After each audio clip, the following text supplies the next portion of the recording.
Residents of a Midtown community have gathered tonight in a fight to keep their building from being demolished and turned into condos. They say they are worried they will have nowhere to go if the development application gets approved.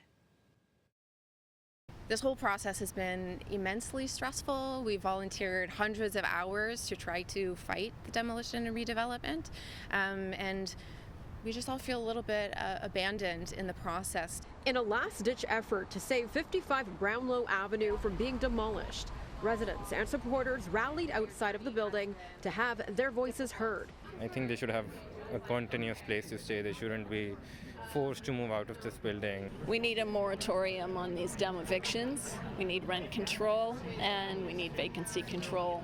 The developer Menkes filed the rezoning application in 2021 that called for the properties from 55 to 75 Brownlow to be demolished and replaced with 2 condo towers. The proposal states that the new building would have 1,041 new residential units, plus the 121 rental replacement units for existing tenants. But even so, tenants feel they will be priced out of their neighborhood.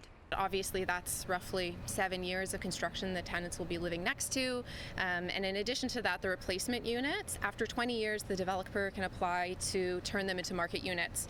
And so we are still diminishing the stock of rental housing. The residents have been meeting, fighting back against the developer for over a year. Ward 12 Councillor Josh Matlow was in attendance tonight to show his support. We don't need to just back down.